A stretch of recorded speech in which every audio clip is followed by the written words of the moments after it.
Good evening, everyone. Welcome to Conscious Leader. And tonight presentation is by Elizabeth Mazur, and her topic, I believe, is emotional intelligence. So Elizabeth's background is in nursing. She has many years, and she's also an author. And she is a coach, energy coach. And yes, welcome, Elizabeth, to the stage. Yes, thank you. There we are. So we're going through now. And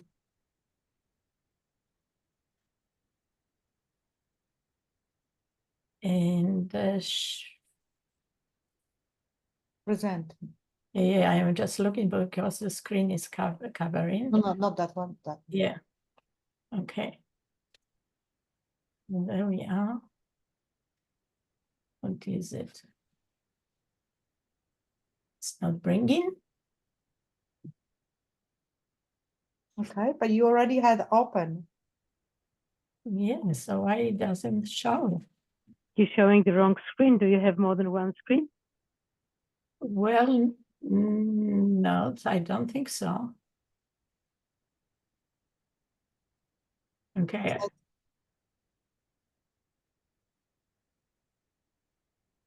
You've had it open already. And yes, why it doesn't show? Because you have gone through a different cycle that we were training. Before the class, we were training how to do it. Okay, so I again go Stop sharing. Stop sharing and go to, so I have to go through now. Oh, I know, because the internet was closed. I don't know why it happened. I have to go to Canva. Gosh.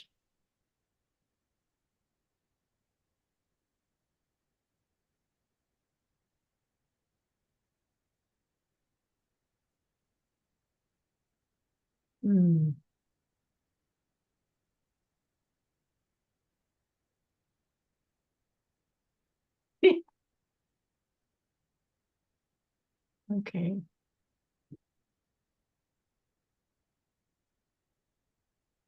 So again, the same story as I had some days ago. Why it happened?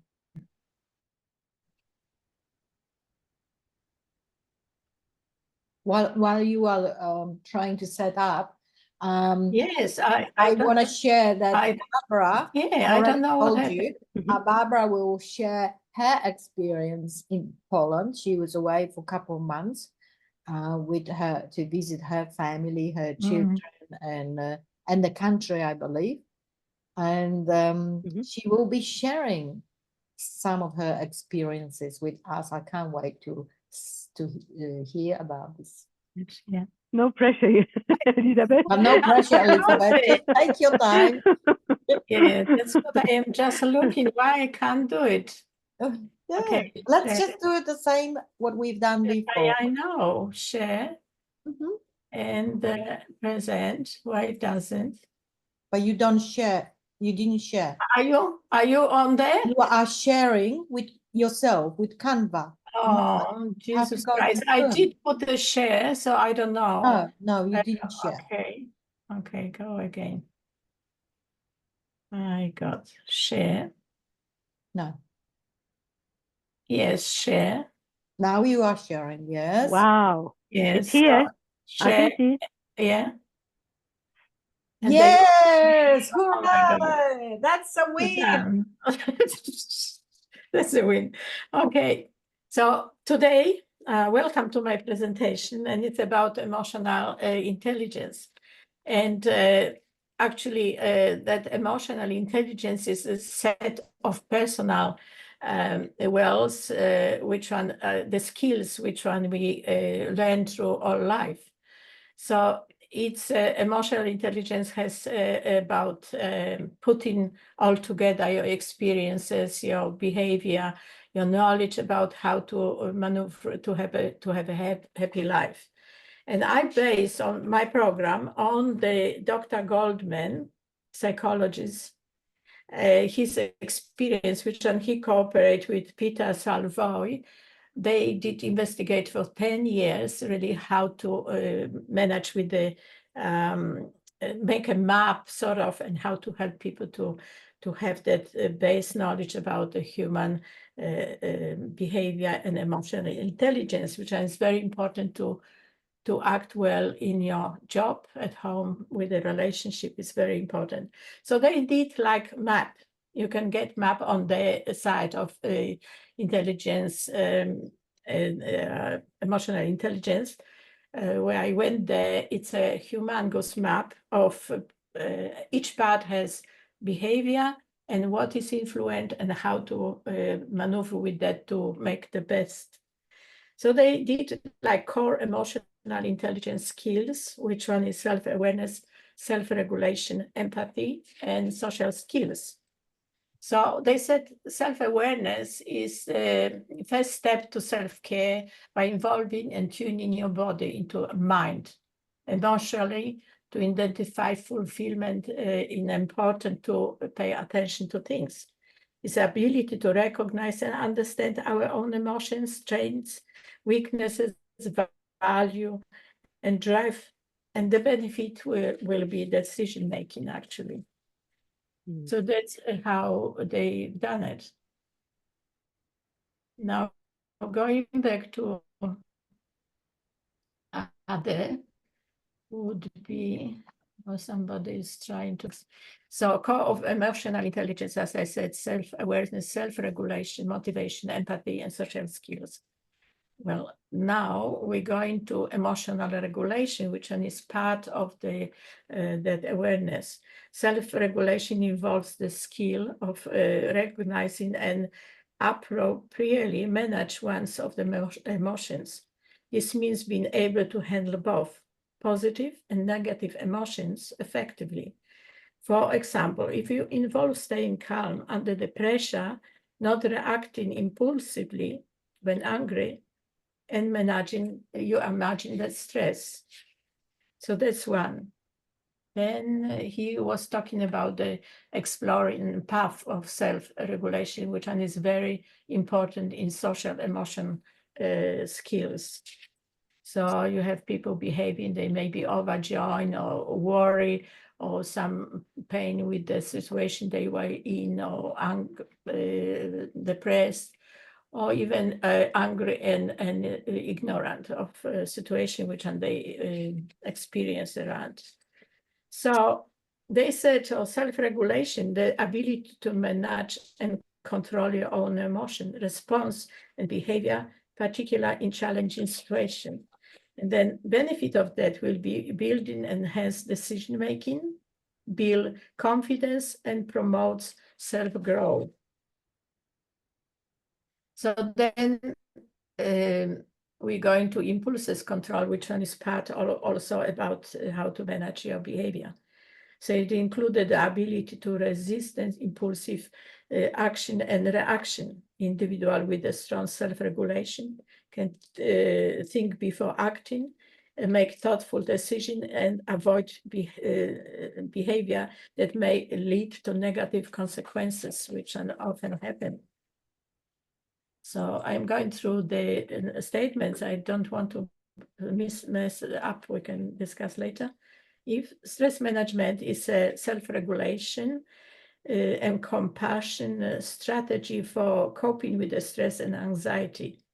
The techniques like deep breathing, which we know we always do that, and mindfulness, and then a problem solving can help individuals regulate the stress level and maintain emotional balance.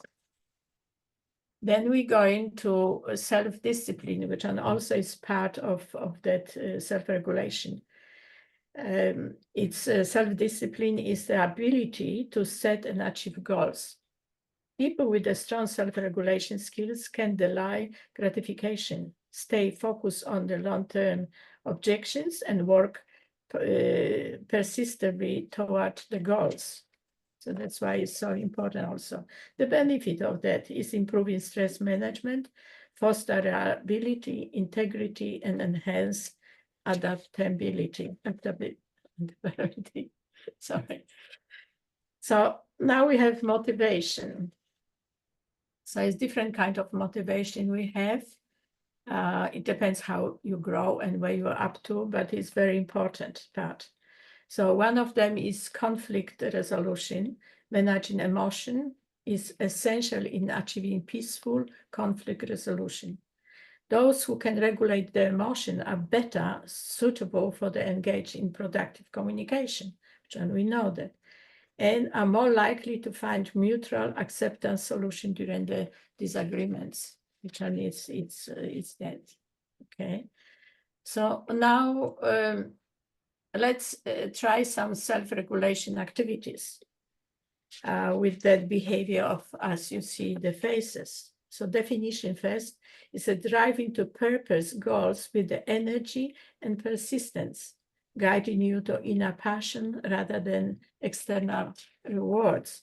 And benefit of that is lead to higher productivity and positive attitudes, and a strong commitment to personal and professional goals. Then we have a habit exercise, which they reckon that is very good.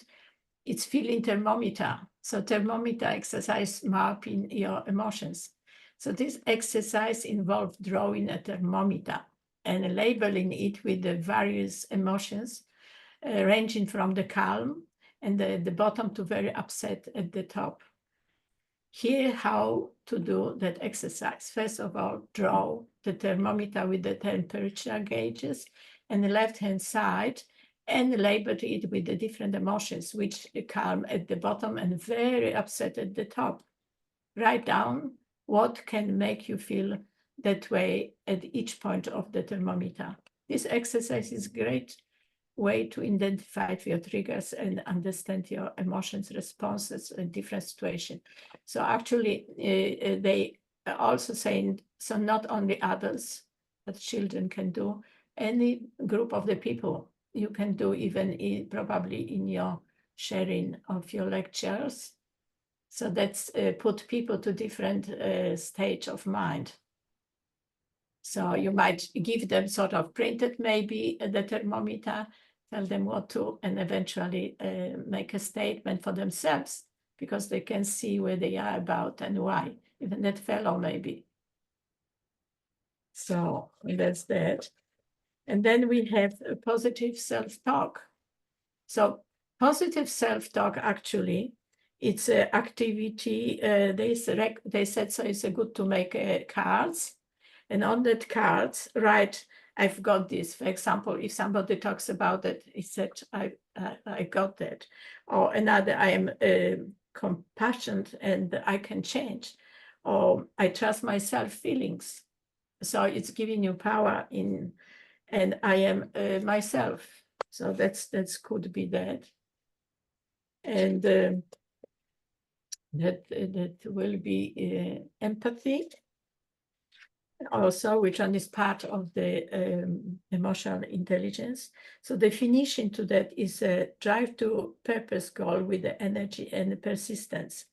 Guide you by inner persist rather than external rewards.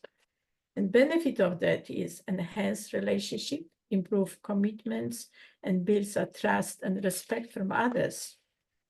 So as you know, it's very important how to handle your relationship at work or home or with the community even. So how to handle a relationship, they said it's 7 tips for that. So it's effective communication, one of them is very important. Multiple respects, trust, honesty, support, fairness, quality, and safety. The third is a compromise. So you sometimes have to compromise with when you are with other people. So they say something, you have in your mind something, but it might be the way to calm the situation or make them to think. It's compromise, even for short time. That's what they said is very important. And then have a separate identity. So it means you are not saying, yes, I am the same, I am the same. You might put your point of view and you might wear them. So that's the way to act, actually. I am different, but I understand you, I am with you, or I think I will think, or something which will calm the situation. And then fifth will be non-judgmental toward each other. So often people say something, and because of the personality way of understanding, they act different. So you just take it in, listen, because it's very important to listen to the people. So they feel heard and they feel acceptance, they feel comfortable then. And then effective emotional expression. So you might say, you know, what you feel about it. Going through that person which can present whatever they said. And with the manners, you have to think what is the best way to talk to that person, because everybody behaves different and understanding different. And the 7 is spend quality of time together. So that's what they said.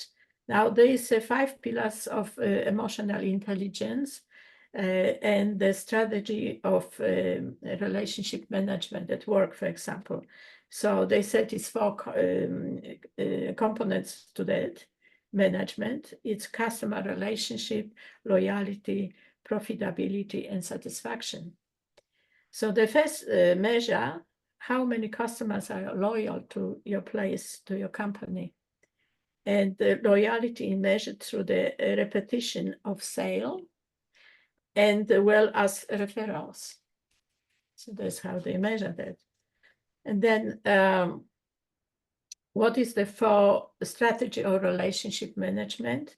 Why is handling relationship important? So it's very important because it's the art of influencing people to behavior the best vision of themselves. And it's no fact that we become who we spend time with, like with Yolanta, for example, isn't it? And it's important that with the people with whom we spend sometimes as precious as the time. That's another thing. And create an environment which growth comes naturally. So then how to handle a relationship important, if it's important. Handling a relationship is ability to manage, influence, and inspire emotions in others. So being able to handle emotions in a relationship and ability to influence and inspire others is essential for the foundation skills to successful teamwork and leadership. So that is the social skill, and the ability to handle really the relationship, the people emotional effectively, often involves the skill necessary for effective communication. So which one we said, conflict resolving and leadership, and benefit from that, promote stronger connection, better teamwork, and more effective leadership. And then strategy, identify the managing thoughts and feelings, grow mindset, understanding character, trials, and strength. And grow mindset is a belief that its ability and your ability can change and improve over time. So that do you want to put something? Oh, another will be, we're going to, so we said about social skills and recapture. So I might have a little statements which I've written. It's mindfulness, being aware of thoughts, feelings, physical sensation in the present moment can help you to stay grounded and reduce impulses reaction. The other, emotional awareness, recognizing and understanding your emotions, enables you to address them constructively instead of being overwhelmed by them. So impulses control, developing the ability of pause and things before acting, helping you make more rational and considerate decision. Self-discipline involves setting goals and sticking to them, even when you face obstacles and temptation that might divert you to different paths. And stress management is learning techniques to manage stress, such as deep breathing, meditation, as we said before. Physical exercise can help and maintain calm, and composure of the tense situation. So adaptability, being flexible and open to changes, allow you to adjust your behavior, and strengthening when faced with the new unexpected challenges. So that is helping. And self-talk, replacing negative thoughts with a positive affirmation can improve your mindset and resilience. And seeking feedback, being open to the feedback from others and using to improve your behavior and the responses can help you to grow and manage your action better. So that's what I summarized sort of for that, what we were talking about, the emotional intelligence. So the next things is, as I mentioned, they did a map. The government did a map, and that map is humongous because the key being able to manage emotion in others, we need to master 2 skills. So that's how it goes. And empathy with others. And then is another plot, empathy with others, what is taken to make it. And then from that, they extended. So the map is probably like from floor to the ceilings and humongous, but you can get from them if you want. And also writing about that, probably they have sort of like book.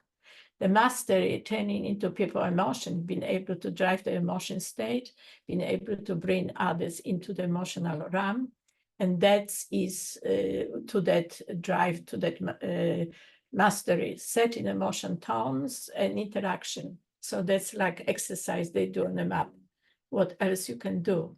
So I mentioned a few of them, the thermometer, then the cards, but they have more and more to sort of go with that. Then the most powerful person is one who sets the tone of the emotional interactions. So that's how we should do with our coaching. So that's important too.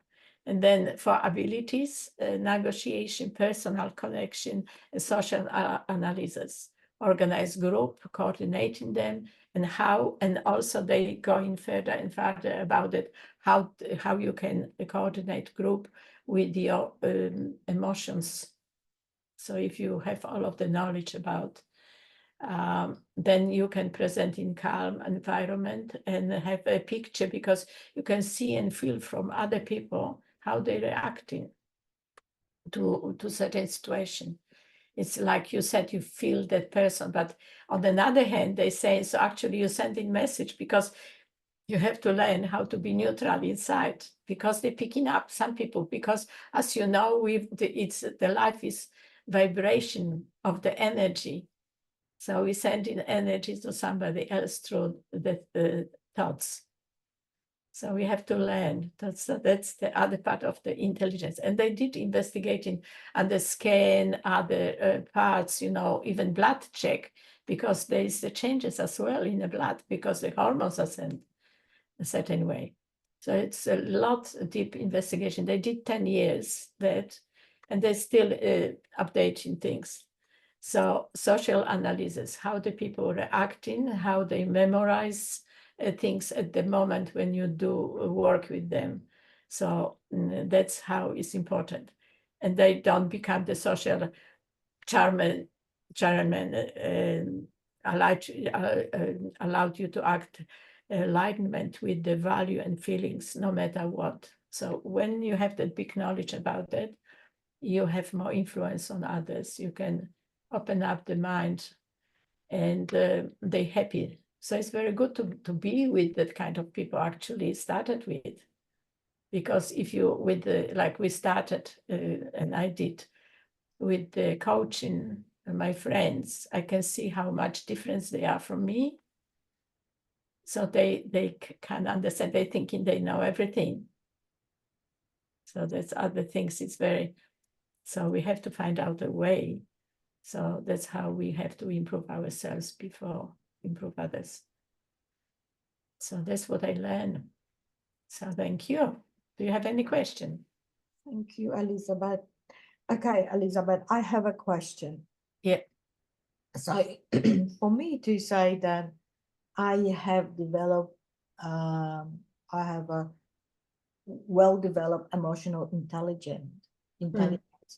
What is that I should be looking for? What is the key? All of the points. If somebody can, if you work with somebody, they quickly pick up what you said because you are in the same tune of emotional intelligence. Now, if you are not upset with them because they might have object your analysis to a certain point. So be calm, collective, and listen, and validate them as we do in coaching. Always, you say what you see, but also the most important to be calm and giving them impression. So you are with them and you want to help them. So it's very important. But if I'm not a coach, just a human being, Yes, what will be the key for me to develop to become emotionally intelligent? intelligence. Well, they said you learn in emotional intelligence since you're little. So there is gaps which one we have to fill in. So if you are with people who are more intelligent than you have more options through their behavior, because it's very important. You have to have those skills. So if you with the people who are more advanced with the certain way of behavior, you're giving them opening the door to knowledge in a way. So they said, there's a Polish even proverb, when you with somebody like that, then you become like that person. So it's important, to always look for something to improve your personality and your ability to be a leader. So how do I know that I improve my personality? It's easier for you to communicate. You have more effective communication, better relationship. So that's how you know. Because it's you who can adjust to the situation which you are. So what do I need to do to be able to better communicate? So then you have to have a bit, as I said, you open up your mind to that. Who is that person? How is acting? What could be better? Communicate with the person to get what you want to get from that person.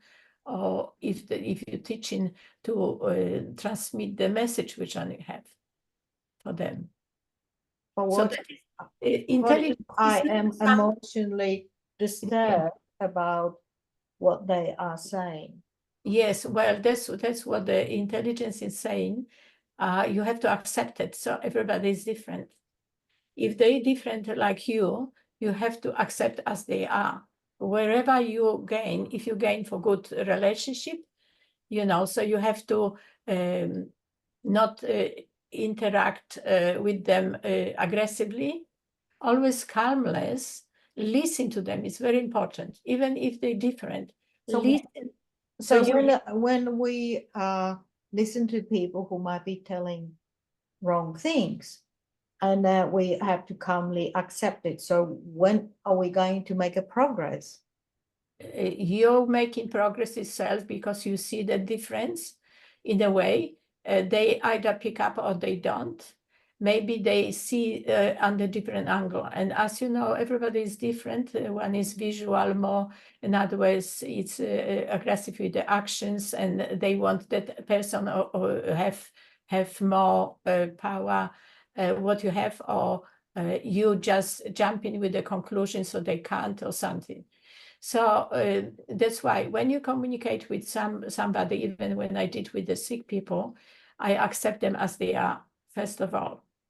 So it's a calmness. Then you achieve what you want to achieve because you came for some reason to be with that person, because it's important.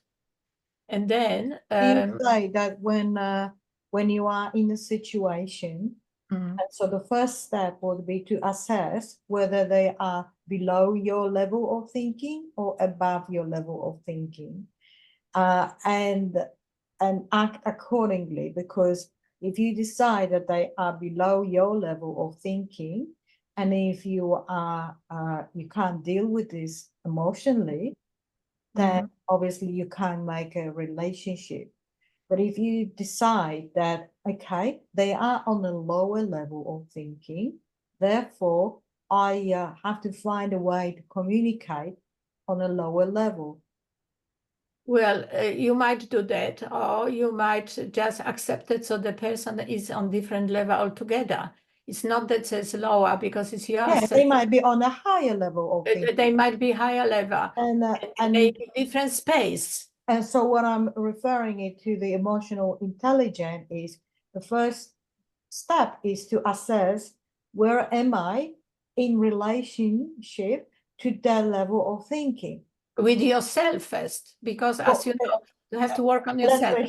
Let's assume that I roughly know where I am, and my job is to assess where they are.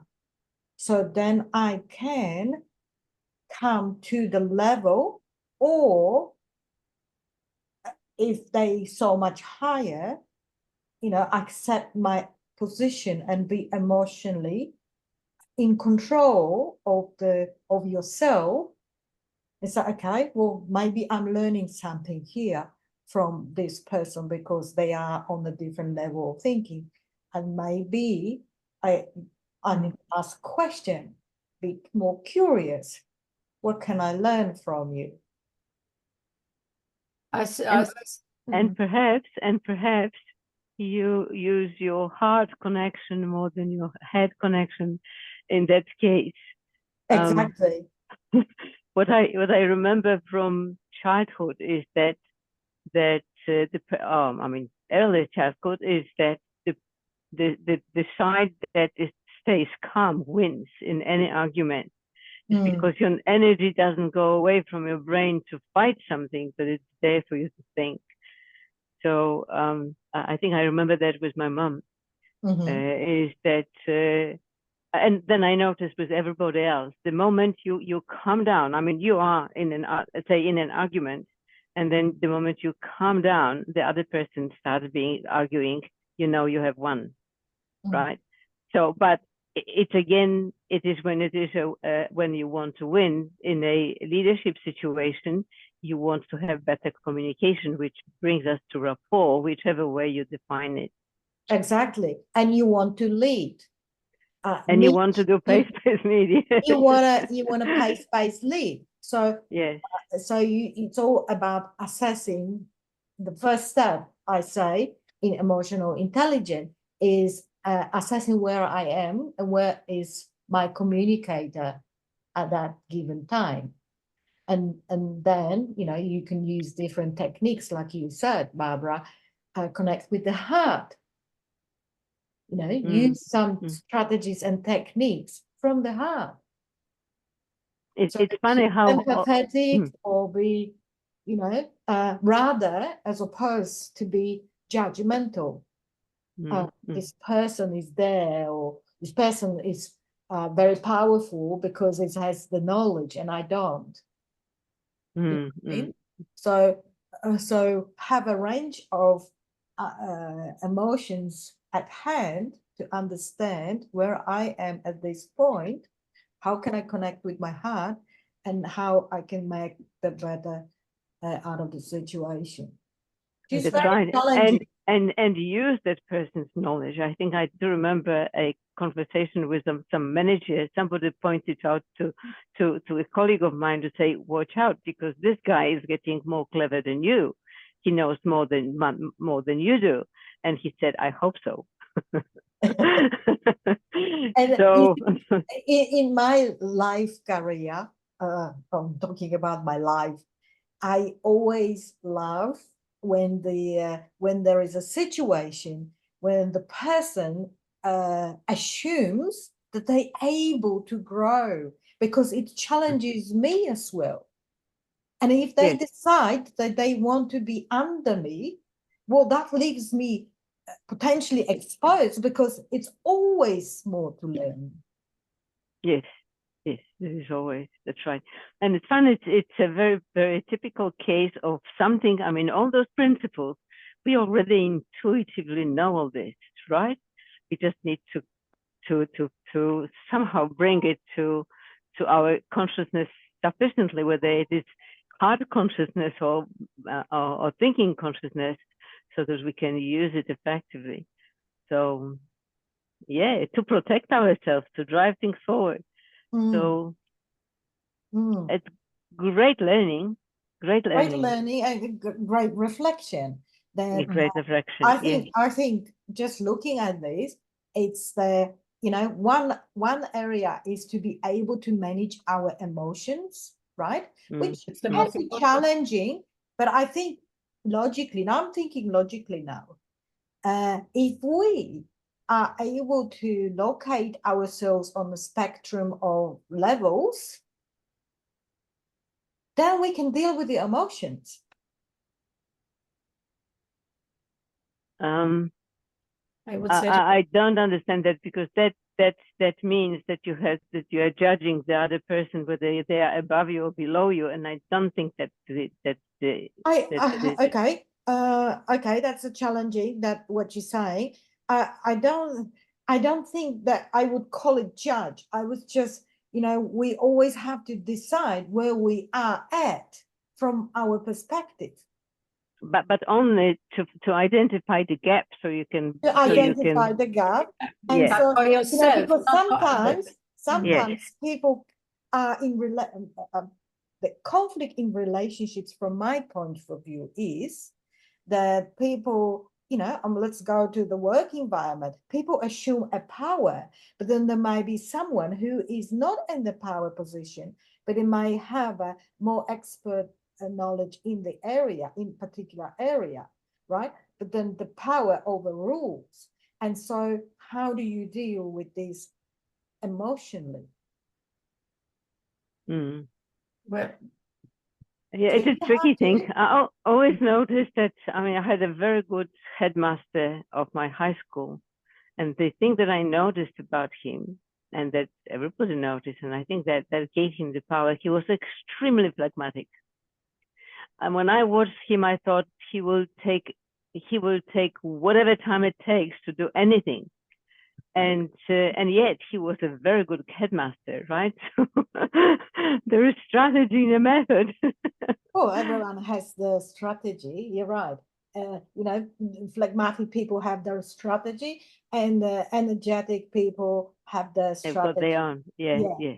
But the key here is to identify yourself, and I wouldn't call it judgment, to identify ourselves. Okay, I'm a jump starter, and this person is phlegmatic. So that person has advantage in that aspect, but I have advantage of that aspect. And we all know that collectively we create even better results, right? But if we use our intelligence, and we're talking about emotional intelligence, we can allocate ourselves where, and if we can intelligently, you know, use that phlegmatic person to cover our gaps, but connect with that person on a level that they can step in and support us. Sometimes it's good to take advantage of that in a way, so you just become a different behavior in certain situations. It's like phlegmatic. So it's a sort of good actually example you put. It doesn't mean, because some people are very energetic, but they can suppress the energy level to the level of that person, so they communicate better and get better results. But that's where it goes. What I'm saying, that's when it goes to the emotional intelligence, to be able to understand that.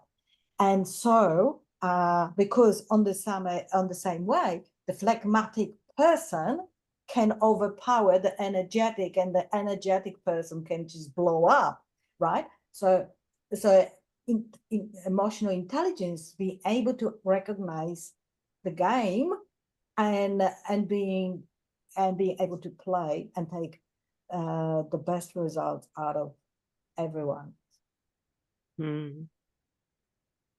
That would be my strategy. That's the strategy that I apply in my life, because it's you know, everyone's energy level is important, and everyone's knowledge and expertise is important.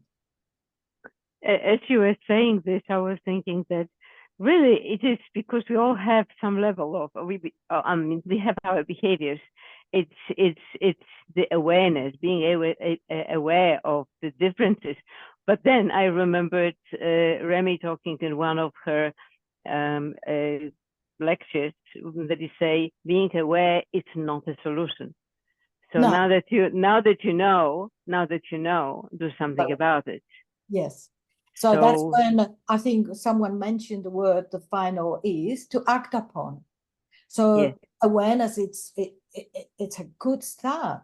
You know, many people are not aware, but the awareness, it's like open bag, and then you make a decision, and then that decision might not be 100%. Well, let's change decision, and you know, and be open about this and be empathetic about this as well.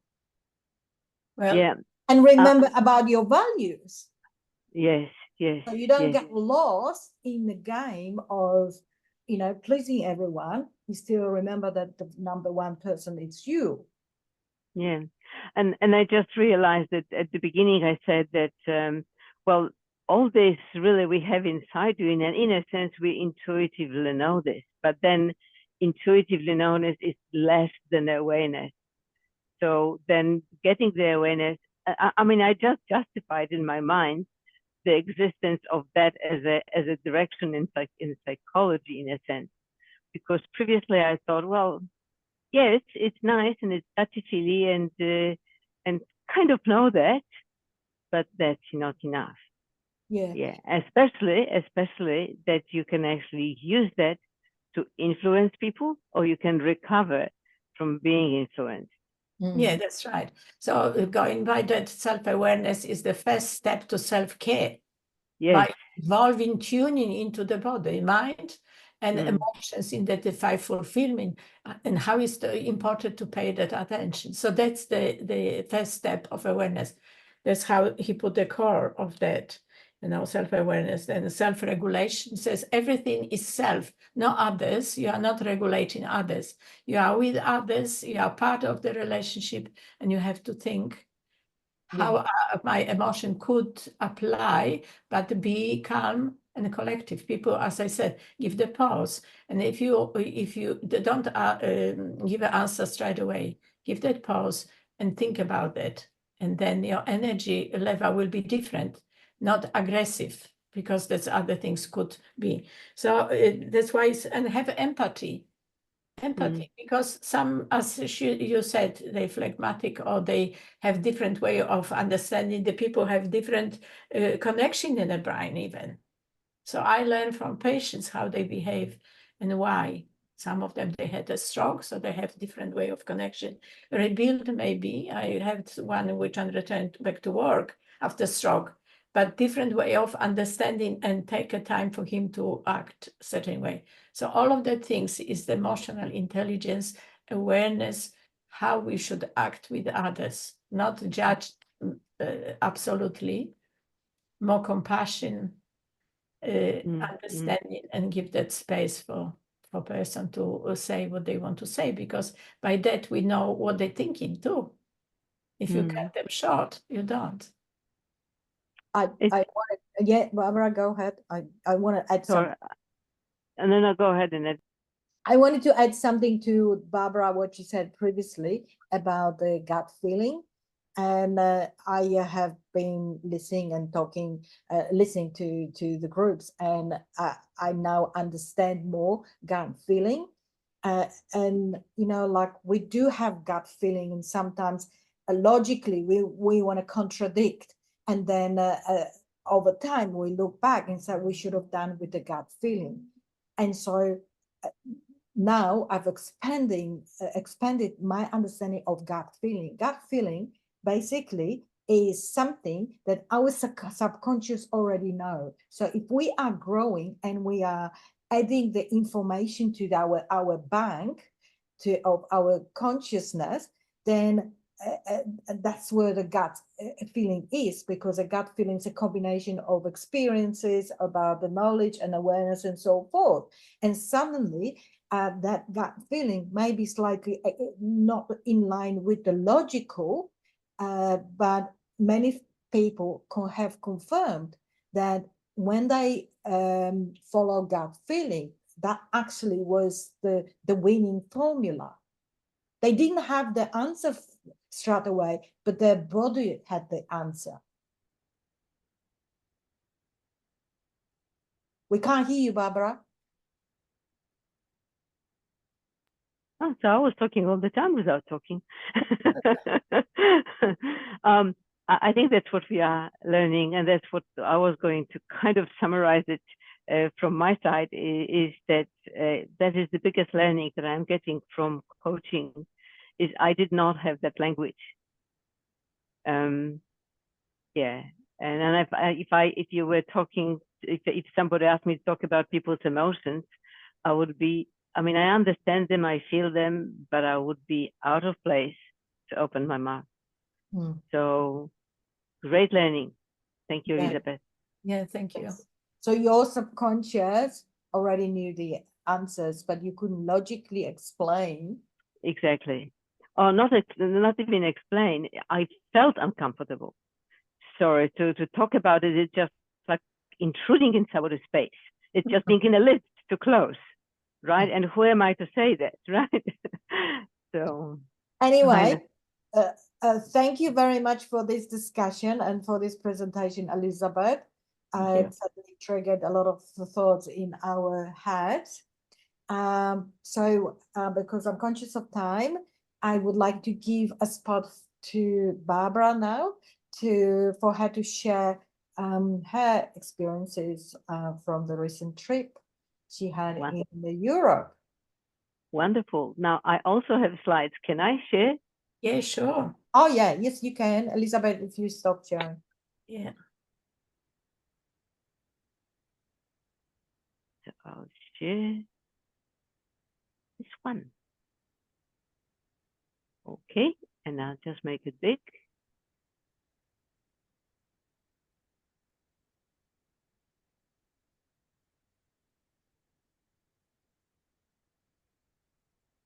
So I would love to share today, and thank you very much for offering to listen to it, about my experience, my ultimate experience in my holiday 2024. And one thing I can say, and that's what I have here on my slide, is power of intention, is that I wasn't 100% sure where I wanted to go. The moment I paid for the ticket, I could focus on nothing else. Then my whole energy went there. And and I have learned from this trip. I have learned from the trip that the family holiday is something special. Now, who here loves to spend holidays with family? Yes. And who here resonates with the idea of doing it on your own? Yeah. Yes, I did too. Yes, beautiful. Yeah. It's always. It is. What I have learned is that while we were actually invited for my sons, and I can make it bigger for a moment. My son, it was his son's first communion, and the youngest one's christening. I mean, that's how it looks. You know how it looks in Poland. I didn't have a bread when I was having my communion. Then I went to England to see my daughters and their children. I mean, the heavier is my only granddaughter. And when I said I'm coming, and I said it in advance, a month in advance, and I said I'm coming in the weekend, I would like to spend weekend with you, and they said no.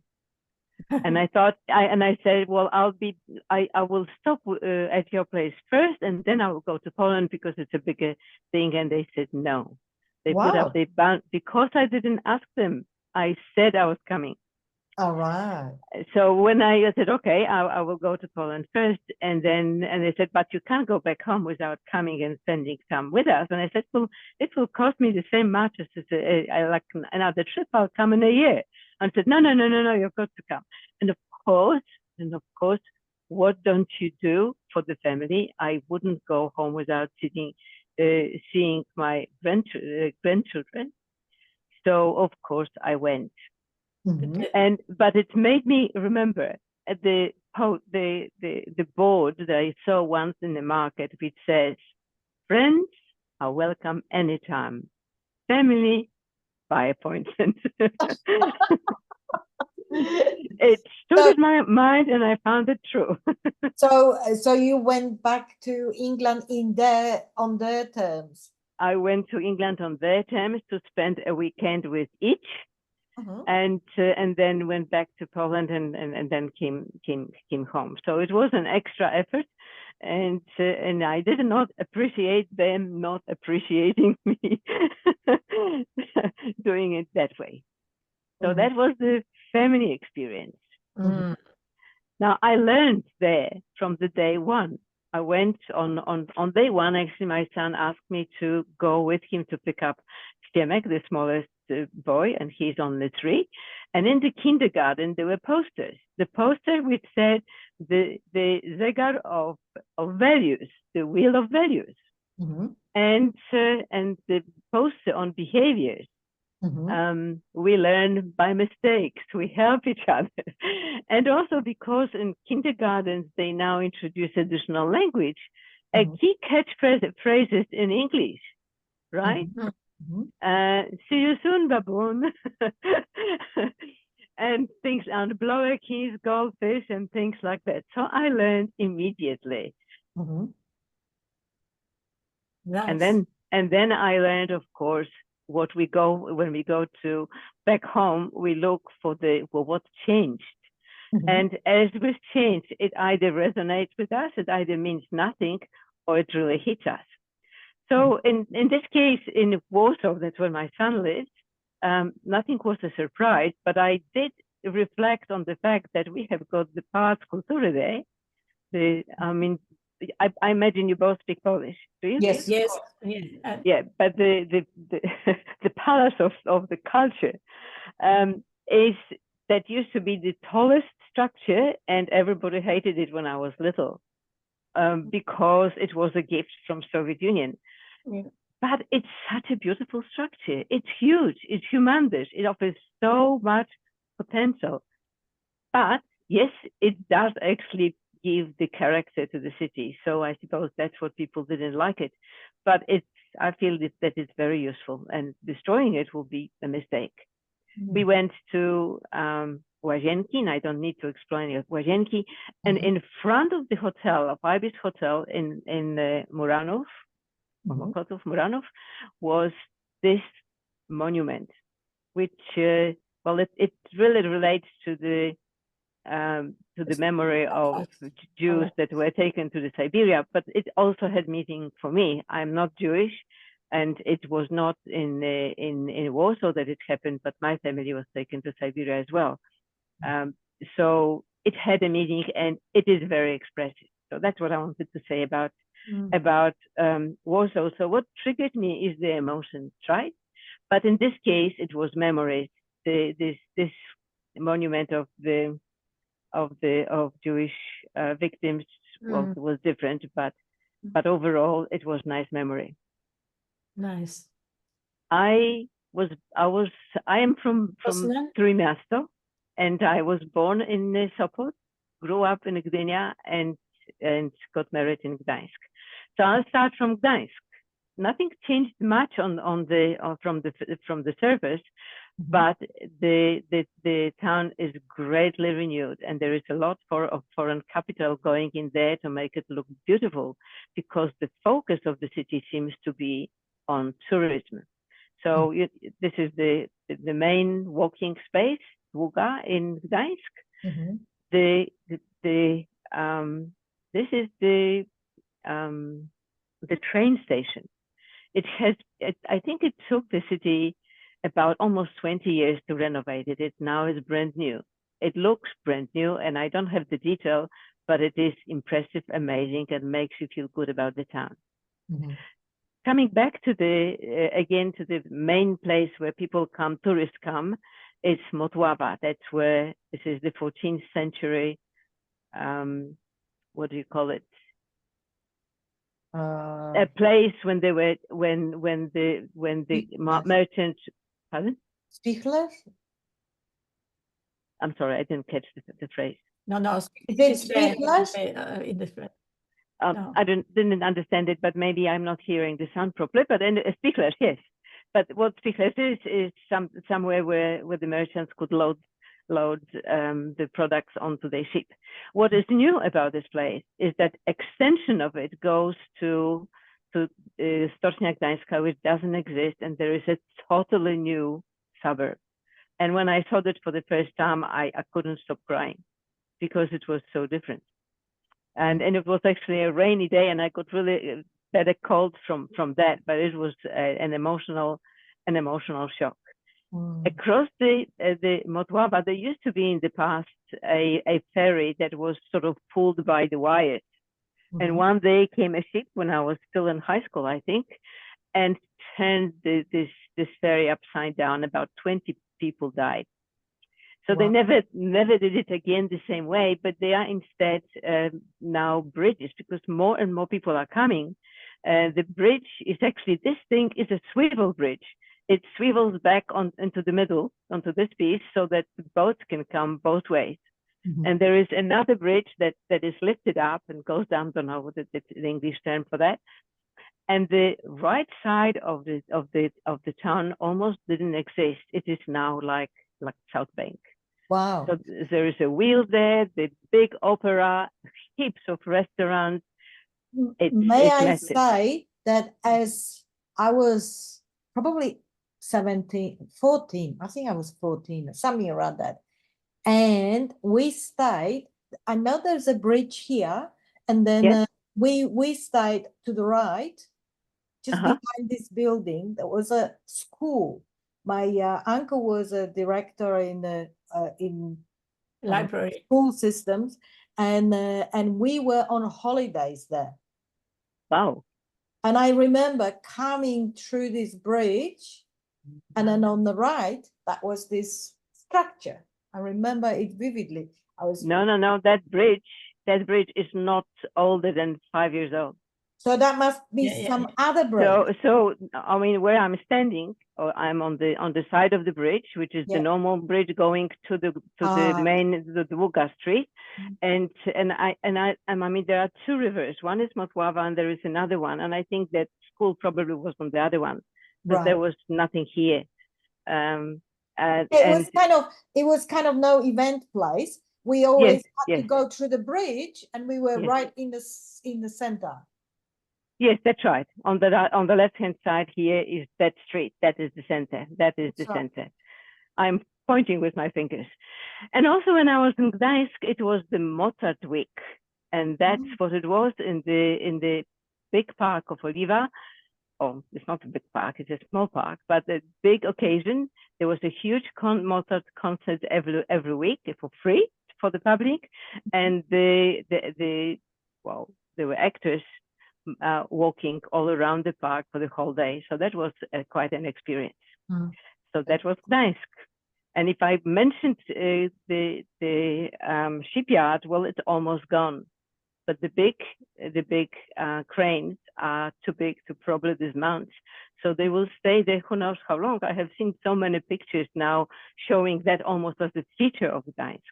But instead, in the place where the shipyard was, we have little figurines like that one, a man made of some rusty stuff and a dog walking, and the man is waving to the ship, which is probably stationary there for a long period of time. And so are those mechanical people also standing then and waving. So that's the attraction.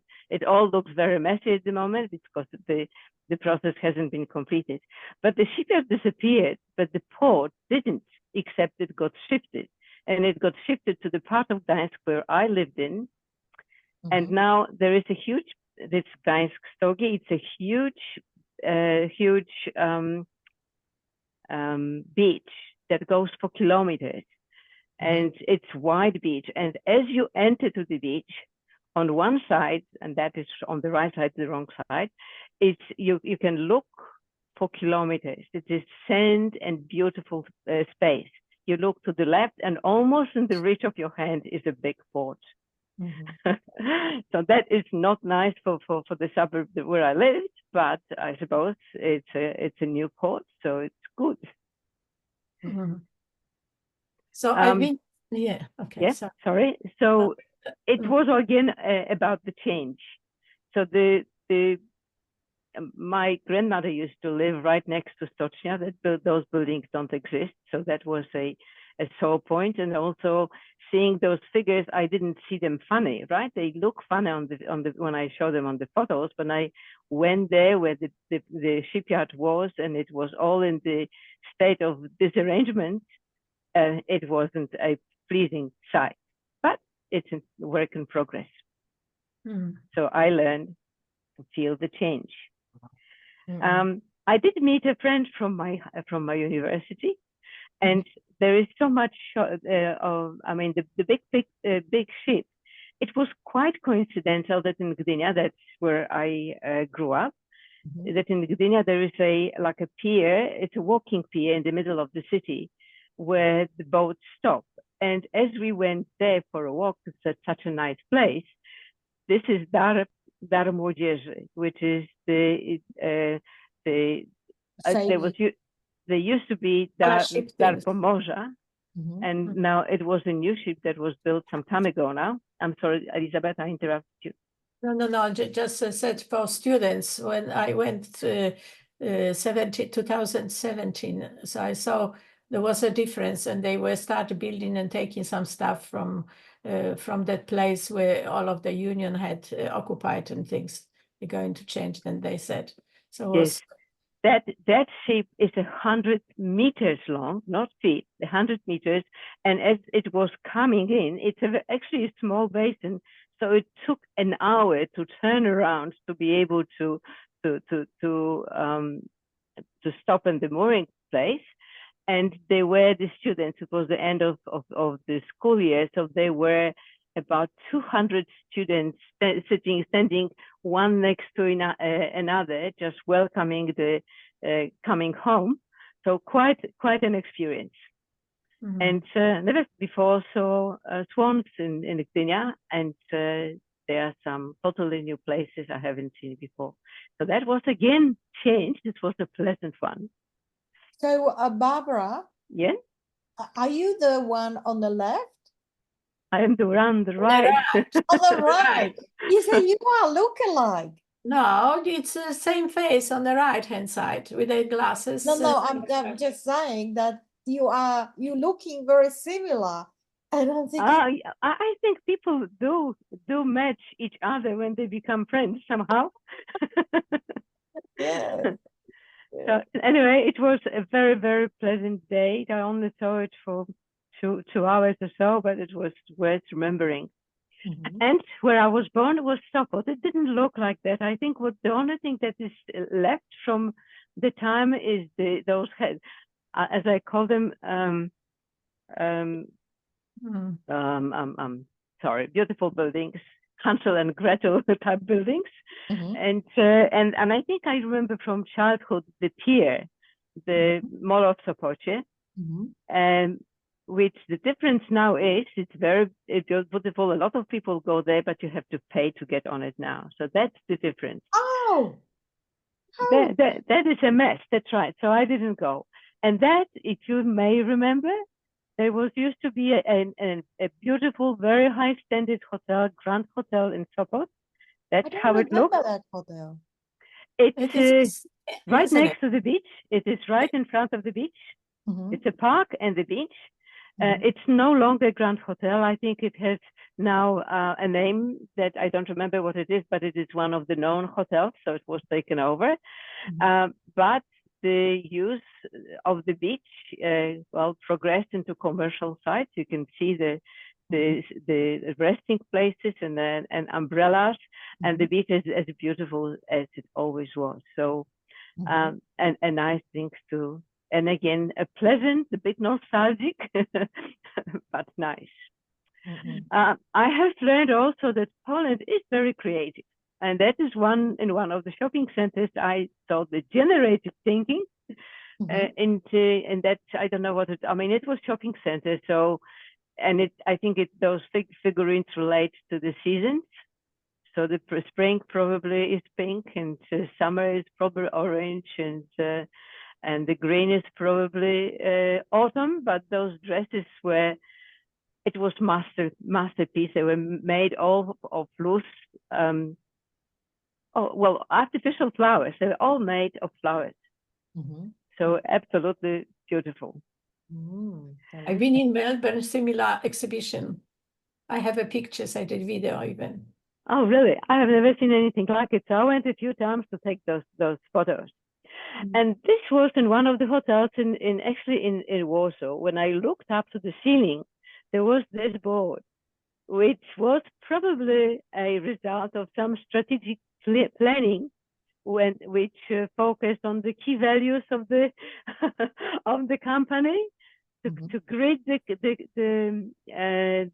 guests, to look after the natural environment, carbon focus, innovation, local culture, and etc. Caring for the planet. There was something about Planet 21, so it was not the oldest.